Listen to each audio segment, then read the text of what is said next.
തൃശ്ശൂർ മണ്ഡലം എന്ന് പറയുന്നത് സത്യത്തിൽ സമ്പൂർണ്ണമായും ഇടതുപക്ഷത്തിന്റെ കയ്യിലാണ് ആ തൃശ്ശൂർ പാർലമെന്റ് മണ്ഡലം എന്ന് പറയുന്നത്. അതിനകത്ത് 7 നിയമസഭാ മണ്ഡലങ്ങളിലും ഇടതുപക്ഷ സ്ഥാനാർത്ഥികൾ വിജയിച്ച തെരഞ്ഞെടുപ്പാണ് 2021. അത് ചൂണ്ടിക്കാണിച്ചതുപോലെ തദ്ദേശ തെരഞ്ഞെടുപ്പുകളിലും വലിയ മുന്നേറ്റം നടത്തിയ സ്ഥലം തന്നെയാണത്.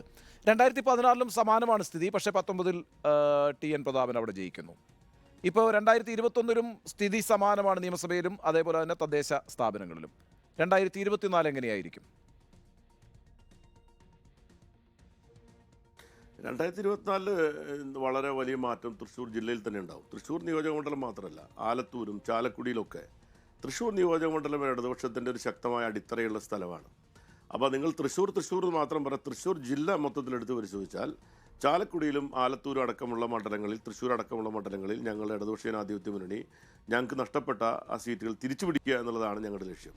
അതിനുവേണ്ടി ഞങ്ങൾ ശക്തമായ രീതിയിൽ ജനങ്ങളെ സംഘടിപ്പിച്ച് ജനങ്ങളെ ഞങ്ങളുടെ പക്ഷത്തേക്ക് നിർത്താൻ ആവശ്യമായ ഒരു അനുകൂലമായ ഘടകങ്ങൾ എല്ലാം ഞങ്ങൾക്ക് അവിടെ ഉണ്ട് എന്നാണ് ഞങ്ങളുടെ വിശ്വാസം. അത് മീഡിയകളെങ്ങനെ അതിനെ വിലയിരുത്തുമെന്ന് എനിക്കറിയില്ല. ഞങ്ങൾ ഇക്കാര്യത്തെപ്പറ്റി ഞങ്ങൾ വളരെ ഗൗരവത്തോടു കൂടി കാലങ്ങളായി അതിനുവേണ്ടിയുള്ള പ്രവർത്തനങ്ങൾ ഞങ്ങൾ നടത്തിക്കൊണ്ടിരിക്കുന്നുണ്ട്. പക്ഷേ ചാലക്കുടി ഒരു പരമ്പരാഗത കോൺഗ്രസ് മണ്ഡലമാണെങ്കിലും ചാലക്കുടിയിൽ എന്തുകൊണ്ടാണ് ഞാൻ പല ഇടതുപക്ഷ ജനാധിപത്യ മുന്നണിയുടെ നേതാക്കളുമായും സംസാരിക്കുമ്പോൾ ചാലക്കുടി വലിയ പ്രതീക്ഷ വെച്ച് പുലർത്തുന്നുണ്ട് ഇത്തവണ. ഒന്ന് ചാലക്കുടി, രണ്ട് ആലത്തൂർ എന്തായാലും തിരിച്ചു പിടിക്കണം എന്നാണ് CPM-ൻ്റെയും LDF-ൻ്റെയും ആഗ്രഹം. അവിടെ ഒരു സാധാരണഗതിയിൽ ഇൻ്റർവ്യൂവിൽ പറയുന്ന പോസിറ്റീവായിട്ടുള്ള ആൻസറിനപ്പുറത്ത് യഥാർത്ഥത്തിൽ പ്രതീക്ഷ വെച്ച് പുലർത്തുന്നുണ്ടോ? ഏത് ആലത്തൂരാണോ? ആലത്തൂരും ചാലക്കുടി. നികേഷ്, ഞാനൊരു ഇൻ്റർവ്യൂ ആയതുകൊണ്ട് ഇപ്പോൾ ഞങ്ങൾ പുറത്ത് തോൽക്കുമെന്ന് പറയുന്നത് മോശമല്ലേ എന്ന് വെച്ച് പറയുന്നതല്ല, ഞാൻ സത്യസന്ധമായിട്ട് പറയുന്നതാണ്.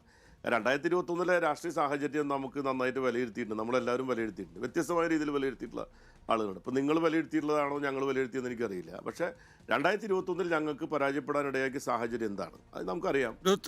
ഇപ്പോൾ രാഹുൽ ഗാന്ധി കേരളത്തിൽ മത്സരിക്കാൻ വരുന്നു. 2019 സോറി.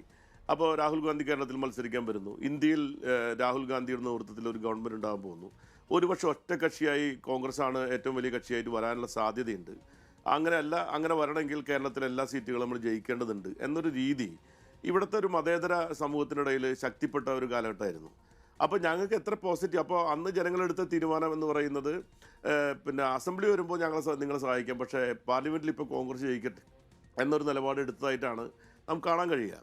ആ ഒരു സാഹചര്യം എന്തായാലും ഇപ്പോൾ ഇല്ല. നമ്മളെപ്പോഴും മനസ്സിലാക്കേണ്ട കാര്യം, നിലനിൽക്കുന്ന രാഷ്ട്രീയ സാഹചര്യം റിസൾട്ടിനെ ബാധിക്കും. നമ്മളിപ്പോൾ ഈ പറയുന്ന കണക്കുകൂട്ടൽ മാത്രമായിരിക്കില്ല. ഇപ്പോൾ നമ്മൾ എത്ര വോട്ടുകൾ ഇടതുപക്ഷത്തിന് ഇപ്പോൾ അസംബ്ലിയിൽ എത്ര വോട്ടുണ്ട്, പാർലമെൻറ്റിൽ എത്ര വോട്ടുണ്ട്, ആ നിലയിൽ മാത്രം പരിശോധിച്ചുകൊണ്ട് വിജയപരാജയങ്ങൾ എപ്പോഴും നിശ്ചയിക്കാൻ പറ്റാറില്ല. ആ നിലനിൽക്കുന്ന സാഹചര്യങ്ങളാണ്. അപ്പോൾ ഇന്നത്തെ സാഹചര്യത്തിൽ ഇടതുപക്ഷ ജനാധിപത്യ മുന്നണി ജയിക്കേണ്ടത്, ഇന്ത്യൻ പാർലമെൻറ്റിൽ വരേണ്ടത് ഒരു മതേതര സമൂഹത്തെ സംബന്ധിച്ചിടത്തോളം വളരെ പ്രധാനപ്പെട്ടതാണെന്ന് കേരളത്തിലെ ജനങ്ങൾ ചിന്തിക്കുന്നത്.